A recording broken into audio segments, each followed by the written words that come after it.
संजय झनकर यांची भाजपा सहकार आघाडी नाशिक दक्षिण जिल्हाध्यक्षपदी नियुक्ती।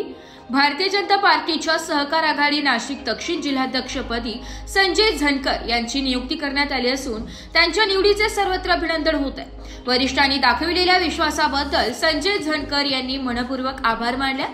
या प्रसंगी त्यांनी सांगितले की आगामी काळात भारतीय जनता पार्टीचा सहकार क्षेत्रातील सहभाग वाढवण्यासाठी मी कटिबद्ध आहे। केंद्र सरकारचे सहकार मंत्री अमित भाई शाह यांनी 150 व्यावसायिक संस्थांच्या स्थापनेसाठी आखलेल्या योजनांची अंमलबजावणी करण्यासाठी संस्थांना मदत करू। तसेच मुख्यमंत्री देवेंद्र फडणवीस यांनी महिलांसाठी नव्या संस्था स्थापन करून त्यांना व्याज सवलतीसह नवीन व्यवसाय व शासकीय कामांचे टेंडरमध्ये संधी मिळवून देण्याचे आश्वासन दिले। त्या दिशेनेही मी प्रत्यक्ष प्रयत्न करणार आहे। संजय झनकर यांनी पुढे सांगितले की मागील युतीच्या काळात अटल नावाने भारतीय जनता पार्टीने निर्माण केलेल्या संस्था या नव्या उपक्रमात सहभागी करून घेण्याचा प्रयत्न करणार आहे। तसेच सहकार क्षेत्रातील इतर पक्षांतील कार्यकर्त्यांना भारतीय जनता पार्टीत प्रवेश घेण्यासाठी प्रेरित करणार आहे। संजय झनकर यांच्या या निवडीबद्दल मान्यवर पदाधिकारी, कार्यकर्ते व लोकप्रतिनिधींनी अभिनंदन व शुभेच्छा दिल्या। गिरीश भाऊ महाजन, आमदार दिव्यानीताई फरांदे, आमदार सीमाताई हिरे, जिल्हाध्यक्ष सुनील बच्छावसर, लक्ष्मण सावजी, पांडुरंग बरे, सुनील अण्णा आडके, निवृत्ती भोर, सज्जन नाठे, भाऊसाहेब धोंगडे, अण्णासाहेब डोंगरे, भाऊसाहेब कडभाने, तानाजी जाधव, अण्णासाहेब पवार, हनुमंत निसरड, भाऊसाहेब शिंदे, श्याम मुरकुटे, दत्तात्रय गवळी, योगेश मातेरे, पंकज पाटील, नंदाराम गवळी, सज्जन सांगळे, कानिफनाथ घुमरे, बहिरू दळवी, समाधान केकान, संदीप शिरोळे, प्रसाद आडके, रावसाहेब ढिकले, अरुण खांडबहाले, सुयोग वाडेकर, जयराम भुसारे, भरत रायकर व रमेश गवणे आदींनी शुभेच्छा दिल्या। या नियुक्तीमुळे सहकार क्षेत्रात भाजपा आघाडीचा पाया अधिक मजबूत होणार असल्याचा विश्वास कार्यकर्त्यांनी व्यक्त केलाय। याबाबत अधिक माहिती नाशिक लोकशाही न्यूज वृत्तवाहिनीशी बोलताना संजय झनकर यांनी दिली आहे। आपण काय सांगाल? नुकताच आपली सहकार आघाडीच्या जिल्हाध्यक्षपदी निवड झाली आहे, कसे बघता याकडे काय सांगाल? मला तर खरं तर हा निर्णय अनपेक्षित होता। जे वरिष्ठांनी माझ्यावर जो विश्वास दाखवला, माननीय गिरीश भाऊ असतील, रवींद्र चव्हाण आमचे प्रदेशाध्यक्ष असतील, त्याच्यानंतर आपले जिल्हाध्यक्ष सुनीलरावजी बच्छावसर यांनी जो विश्वास दाखवला तो अनपेक्षित होता आणि तो मी सार्थ करण्याचा प्रयत्न करेन। आपल्या सहकार क्षेत्रातील प्रवासाची सुरुवात कशी झाली? या क्षेत्रात काम करण्याची प्रेरणा नेमकी तुम्हाला कुठून मिळाली, काय सांगाल? खरं तर याच्यामध्ये म्हणजे मी लहानपणापासूनच मला थोडी समाजकार्याची आवड होती आणि आमच्या इगतपुरी तालुक्यामध्ये राजेंद्र धनू आणि राजूभाऊ सुराणा यांनी मला RSS मध्ये आणलं। त्याचे संघाचे आम्ही क्लास घ्यायला लागलो किंवा त्याचे जे वर्ग होते ते चालवत होतो आणि त्याच्यापासून मग मला नंतर त्यांनी जी पतसंस्था काढली हेडगेवर नावाने, ती आज नावारूपाला चांगली सगळे 1 नंबर जिल्ह्यामध्ये पतसंस्था आहे। तिची 8-9 शाखा झाल्या आता आणि त्याच्यानंतर ती सहकाराची गोडी लागली। राजकारणात पण त्यांनीच मला आणलं। भारतीय जनता पार्टीमध्ये मी असे विविध पदं भूषवली आणि कधी पदाचा कशाचा विचार केला नाही। आपण निष्ठेने काम करतो आणि त्याचंच म्हणून मला एक गोडी लागली आणि मग त्याच्यामुळे सहकार क्षेत्रात आलो। आता मी चेअरमन होतो आमची विविध सहकारी सोसायटी भरवीर बुद्रुकचा, त्याच्यानंतर भरवीर बुद्रुकचा हनुमान ट्रस्टचा अध्यक्ष आहे, असे आत्मा सल्लागार समितीचा सदस्य आहे इगतपुरी महाराष्ट्र शासन। भाजपा सहकार आघाडीचे जिल्हाध्यक्ष म्हणून आपले मुख्य उद्दिष्ट काय असणार आहे? आता माझा प्राथमिक जो प्राधान्यक्रम राहील तर हा BJP जो आहे पक्ष भाजप, तर हा सहकारमध्ये फारसा जास्त काही रुळलेला नाहीये। याच्यामध्ये वर्चस्व आणि राष्ट्रवादीचे जास्त राहिलेले, तर याच्यामध्ये भारतीय जनता पार्टीचे जास्तीत जास्त संस्था ताब्यात कशा येतील किंवा सहकार क्षेत्रातील इतर पक्षातील कोणी कार्यकर्ते असतील तर त्यांना आमच्या भारतीय जनता पार्टीमध्ये आम्ही प्रवेश येणाऱ्या काळात आम्ही करून घेऊ आणि काही संस्था आता नव्याने स्थापन करू भारतीय जनता पार्टीच्या विचाराच्या आणि त्याच्यातून आपले काम उभं करू। आपल्या नेतृत्वाखाली जिल्ह्यातील सहकारी संस्थांना एकत्र आणण्यासाठी कोणते विशेष प्रयत्न केले जाणार आहे? याच्यामध्ये असं एक सर्व संस्थांना जर एकत्र आणायचं ठरलं तर आपण एखादा प्रशिक्षण कार्यक्रम विविध विषयावरती राबवणार आहोत आणि सहकार संस्था ज्या डबघाईला गेल्या तर त्या नफ्यात कशा येतील याच्याविषयी इतर तज्ञांचं मार्गदर्शन घेऊन ते प्रशिक्षण घेऊ किंवा त्याविषयी जनजागृती करू आणि जी काही सरकारकडे काही मदत मागायची असेल तर ती मदत मागू। अमित भाई शाह यांनी आखलेल्या 150 सहकारी व्यावसायिक संस्थांच्या योजनांविषयी आपले काय मत आहे? या बाबतीत तर खरं मी उत्सुक आहे। त्या योजना काय प्रत्यक्षात किती 150 व्यवसाय आहे, पण कोणकोणते व्यवसाय आहे आणि त्याचे निकष काय आहे, तर त्याचं काय अजून आता खाली आलेलं नाही. परंतु हे जे माननीय अमित शाह यांनी जे सहकार खातं सांभाळलं किंवा नवीन निर्माण केले केंद्राने, भारतीय जनता पार्टीला याच्यातून सहकार क्षेत्राला बळकट करण्यासाठी त्यांनी जे पावलं उचलली, आता सगळ्या संस्था तुमच्या ऑनलाईन केलेले आणि ते ऑनलाईन केल्यानंतर जे पूर्वीचं जे तुमचं भ्रष्टाचार व्हायचा काँग्रेसच्या काळात, राष्ट्रवादीच्या काळात, तर तो आता होणार नाही.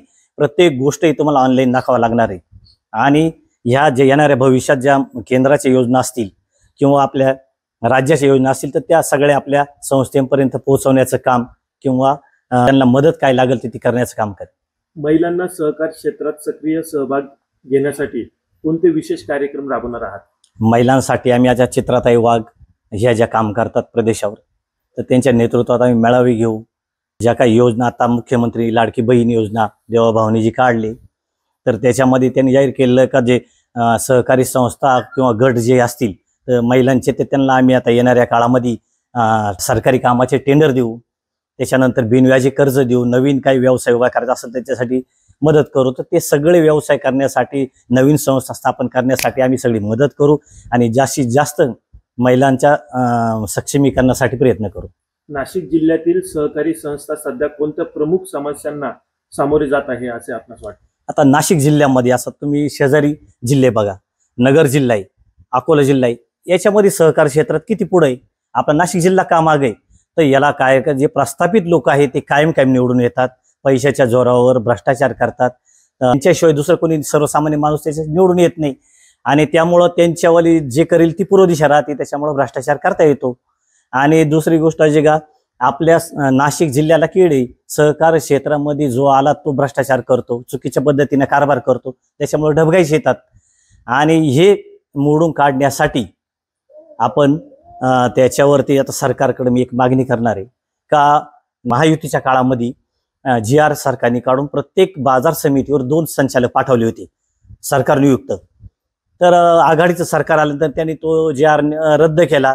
उचक नकोय, तर आमचे पहारेकरी हे 2 प्रत्येक बाजार समिती असतील किंवा कृषी उत्पन्न बाजार समिती ह्या बाकीच्या ज्या खरेदी विक्री संघ असतील, तर त्याच्यावर आमचे असावा, याच्यासाठी मी प्रयत्न करणार आहे. कारण ते जर आपले पहारेकरी जर गेले तर ते त्या कारभारावर लक्ष ठेवतील. शेतकरी, लघु उद्योजक क्षेत्राला सहकारी माध्यमातून कशी मदत करता येईल असे आपणास वाटते? ह्याच्यात मदत करण्यासारखं खूप आहे. तसंच महाराष्ट्राला सहकार खातं काही नवीन नाहीये. तुम्हाला सांगतो, पूर्वी सहकार क्षेत्राचं म्हणजे खेड्यापाड्यात तुम्ही बघा, शेतीमध्ये आमच्याकडं आमच्या भागामध्ये त्याला सावडी म्हणतात. पूर्वी ट्रॅक्टर यंत्र असे काही नव्हते लेवल करायला किंवा जमीन करायला. 10 असे एकत्र यायचे, बैलकेनी लावायचे आणि त्यांनी प्रत्येकाचे करून द्यायचे. असे 10 लोकांचे प्रत्येकाचे करायचे. हा एक विषय झाला. दुसरा विषय असा आहे का पूर्वीच्या लग्नाच्या काळामध्ये जे पूर्वीच आपले वाडवडील होते, तर त्यांच्या पद्धत होती ते दुखाटा घ्यायचे किंवा आयर घ्यायचे. तर त्याच्या मागे उद्देश हा होता का सगळ्यांनी थोडं थोडं करून त्या माणसाला मदत द्यायची आणि त्या मदतीतून तो वाजंत्रीवाले असतील, लग्नाचे मंडपावले असेल तर पैसे पैड करायचा, म्हणजे तेच सहकार. मग त्यालाच आता मूर्त स्वरूप आपण दिले, कायद्याचं स्वरूप आता दिले का हा सहकार म्हणजे पूर्वी सहकार आपल्या महाराष्ट्राला नवीन नाही, हा सहकार पहिलाच आहे, फक्त तो आता नव्याने आपण त्याला कायद्याचं स्वरूप दिले, एवढंच. कार्यकर्त्यांना प्रेरित ठेवण्यासाठी आणि संघटनेला मजबूत करण्यासाठी आपण कोणती नवीन पद्धत अवलंबणार आहात? आता आम्ही दिवाळीनंतर एक जिल्ह्याची एक मीटिंग लावणार आहोत. त्याच्याविषयी याच्यामध्ये सगळं सविस्तर आम्ही मांडणार आहोत. याच्यामध्ये प्रत्येक संस्थेत, प्रत्येक गावची संस्थेचा आढावा घेणार. आपले तिथं किती लोक किंवा कोणाची संस्थेचा कधी निवडणूक, त्या निवडणुकीत जास्तीत जास्त भारतीय जनता पार्टीचे सदस्य कसे निवडून येतील त्याच्याविषयी आम्ही प्रयत्न करणार. इतर क्षेत्रातले जे मान्यवर लोक, दिग्गज नेते आहे सहकार क्षेत्रातले, ते आपल्या पक्षात घेणार. त्याच्यानंतर सहकार बळकट करणार. त्याच्यानंतर कोणत्या संस्थेला काय अडचण ढबगायचं बाहेर काढण्यासाठी, कोणाला व्यवसाय केला तर ती संस्था बाहेर निघेल, तर ते व्यवसाय त्या संस्थेला करण्यासाठी जी मदत लागेल ती सरकारी दरबारी आम्ही त्यांना मदत मिळवून देणार. आणि इतर काही असे जे आवश्यक वाटेल जे सहकार क्षेत्राला बाहेर काढण्यासाठी ते आम्ही करणार. जाता जाता भाजपा सहकार आघाडीच्या माध्यमातून जनतेला आणि कार्यकर्त्यांना काय संदेश द्याल? जनता सगळ्यांनी सहकार क्षेत्रामध्ये यावं, सगळ्यांनी सहकार क्षेत्रात काम करावं. सहकाराशिवाय उद्धार नाही. तुम्ही किती नॅशनल बँका कुठं जा, पण सहकाराशिवाय आपल्याला एकमेकाचे दुःख माहीत होत नाही आणि ते दुःख माहीत पण करून घेत नाही. आपल्या इथे आमच्या इथं आता मळ्यातच इथे एकमेकाच्या बाया जातात, त्याला 10 बाया माझ्याकडे येतात, परत त्यांच्याकडे 10 बाया जातात, म्हणजे असे एकमेकाकडे जातात. मजूर मिळत नाही, तर ते मजूर मिळत नाही त्याच्यात सहकारच झाला ना. का तुमच्याकडे 10 लोक आमचे येतील, त्याच बाया 10 लोकांक प्रत्येकाक त्या बाया फिरत राहतात, म्हणजे हा सहकारच आहे. आणि हा सहकार आपण सगळ्या कार्यकर्त्यांनी ओळखून, सहकार्याशिवाय प्रगती नाही, सहकार्याशिवाय काही नाही. एकटा दुसरा माणूस करीत नाही. एखादी कोटी रुपयाची जर आपल्याला संस्था उभी करायची ठरली, एखादा कारखाना उभा करायचा ठरला, तर एक माणसाच्या जीवावर येतं. तेच 10 लोक जर एकत्र आले आणि सहकारातून त्यांनी जर तो उभा केला तर ते सोपं जातं. त्याच्यानंतर मार्केटिंग करायची असेल तर एक माणूस करीत नाही. सहकार जर असले तर काही लोक मार्केटिंग करतील, काही उत्पादन करतील, काही वाहतूक व्यवस्था बघतील. माझे प्रत्येक ठिकाणी ते वेगवेगळे वाटून जातील आणि सहकार, त्याच्यामुळे सहकारशिवाय उद्धार नाही. ब्युरो रिपोर्ट, नाशिक लोकशाही न्यूज, नाशिक.